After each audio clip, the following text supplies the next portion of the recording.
Hey guys, so welcome to day number 40 of 100 ways to motivate yourself. And you guys, this one's so good. I feel like I say that every time, but this one is really good. Mostly because, for me at least, I felt like it resonated because the author gives in this chapter a really good test for you to take to find out if you know what your soul's purpose is, and if you know what you are doing now, to know whether or not that is actually what you are supposed to be doing. So I'm just going to jump in. Hi, Dustine. All right, so today is day 40 of 100, and it's called Find Your Soul Purpose. So the author starts out by asking, do you know what your soul purpose is? And if not, how do you know how to live it? The answer to these questions are yours for the taking, but you must seize the answers and not wait to be given them. You guys, that is so true. Seizing, jumping on it, when you feel like, oh, this is mine, just go for it. You know it's yours. You have to just leave everything behind, burn the boats, jump. No one will give you the answers. Let's see. I'm on cold medicine and I can't follow my own reading, read my own reading. No one will give you the answers. You have to just seize them and not wait for them to be given to you. Here is a clue. Whether you're living your true life or not is based upon the answer to this one question. How much do you fear death? So how much do you fear death? Do you fear it a lot? Do you fear it a little? I can honestly say that I'm at that point in my life where, I don't want to die, but I don't fear it anymore. I don't fear it. And I think that's because I feel like, if I were to die today, my message isn't still inside of me, I won't be buried with my message. My message is out there. All right, so when you say that you fear death, you are really saying that you fear that you have not lived your true life. This fear cloaks the world in silent suffering. You guys, think about that. Let that resonate inside of you. The fear of death cloaks the world in silent suffering. That's that mentality that our society has created, where we're just like a constant go, go, go. You must achieve, you must accomplish, you must gather, you must rise up, you must, compete with the Joneses, all of those things, instead of you must fill your heart. And that's unfortunate, but I think we're kind of turning the corner here. Joseph Campbell is famously quoted as having said in one of his books, "Follow your bliss." And this particular quote was grossly misunderstood. A lot of pleasure-seeking, selfish, hedonistic people from the me generation thought it meant, to just do what made you happy instead of following your bliss. What it really meant was to uncover your true life. You should look for clues in whatever makes you happy. That's the answer right there. In order to not fear death, start living. And the way to start living is to find out what makes you happy. Find out what, if anything, okay, let's say it's Saturday morning and you get up. And for whatever reason, all of your responsibilities are completely taken care of, the kids, your family, the lawn, whatever. You can do whatever you want. Whether that means you want to go to a pottery class or you want to go golfing or whatever it is, that one thing is very likely a clue for you. So you need to ask yourself, what gets me excited? It gets me excited. In the answers, you'll discover where you can be of most service. You can't live your true life if you're not serving people. And you can't serve people very well if you're not excited about what you're doing. Think about that.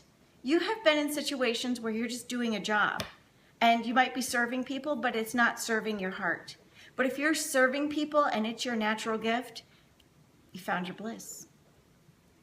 So you need to ask yourself, what makes me happy? You must repeatedly ask yourself this, because the fear that cloaks the world in silent suffering comes from not asking that question often enough. Repeatedly ask yourself, what makes me happy? What makes me happy?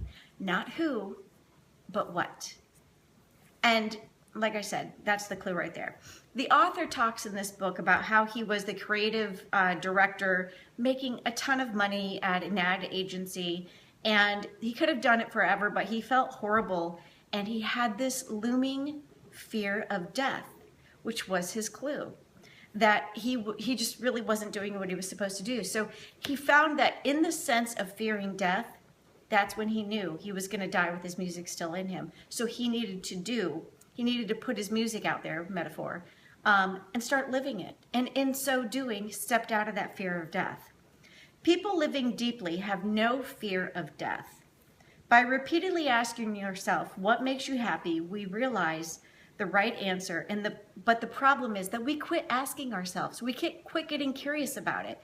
We quit being alone with our thoughts. I mean, like I've talked this entire time, turn the TV off, turn the radio off, listen to yourself, get alone with your thoughts, get to know yourself again. All your answers are in there. It's just like Linda the Good Witch always said, you've had the answers all along. It's just a matter of turning the stinking munchkins off and listening. The author stumbled upon his very own calling, if you will, after experiencing what he calls his sheer bliss after giving a speech, a motivational talk. And he said it wasn't until about 10 years after that the memory of that night came back to him, after he repeatedly got curious and kept asking himself what makes him happy. He finally knew that he had no idea on how to reenact that moment, because he was, this creative director making a lot of money. He had an opportunity to do a speaking gig, and he did the speaking gig, and then afterwards he was like on this high because the crowd was into it. He was fully engaged with everybody, and he felt amazing, and he kind of always held on to that. And then 10 years after the fact, he thought back to that and he was like, oh my God, I'm so far from being able to do that again because I'm just a creative director in an ad agency. But he knew he had to find a way because he had the will. So he had no idea how he was going to act on it until a chance encounter. And, there's no such thing as coincidence. To me, this was divine intervention. He took a leap of faith and worked in a creative director capacity for a marketing company that did motivational speaking. And this put him kind of one step closer to being able to do his bliss. And it gave him the opportunity to really, just step into what, God meant was meaning for his life.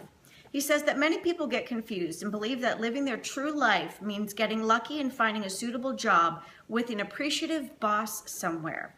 What I, the author, have come to realize is that you can live your true life anywhere in any job with any boss, as long as it's what you're meant to do. First, find out what makes you happy. I know that sounds like that's the hard part, but that's where only you can do the work. And then start doing it. If writing makes you happy and you're not writing for a living, start up a company newsletter or start a blog.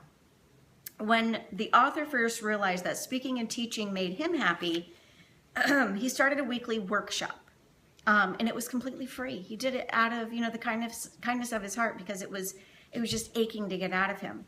He didn't wait until something was offered to him. Let's see. He says that whatever goal you want to reach, you can reach it 10 times faster if you are happy. In his sales training and consulting, he noticed that happy salespeople sell at least twice as much as unhappy salespeople. And most people think that successful salespeople are happy because they are selling more and making more money. And he said that is not at all true. He said they're selling more and making more money because they're happy. Happiness is the strongest stuff in the universe. It is more energizing than a cup of hot espresso on a cold Harpersfield, Ohio morning. I should know. It is more mind-expanding than a dose of acid. I wouldn't know. It is more intoxicating than a glass of champagne under the stars. If you refuse to cultivate happiness in yourself, you will not be of extraordinary service to others. and you will not have the energy to create what you want to be. There is no goal better than this one. To know as you lie on your deathbed that you lived your true life because you did what made you happy. Think about it. That was day number 1 of this 100-day journey, was to get on your deathbed and think about your vision. So this is part of that exercise. Get on your deathbed. Start living your life with the end in sight. Start thinking about where you want to be relative to where you are. And what is the trajectory of your life right now? Are you on the right path? Are you doing the right thing? And here's kind of my life coach parting words of wisdom. Happiness is out there. Actually, happiness is not out there. It's inside of you. Start asking, and then more important, start listening. Like Glenda the Good Witch said, you've had the answers all along. You just weren't paying attention. Turn off the radio and turn your future on. Have a good day, everyone. Bye.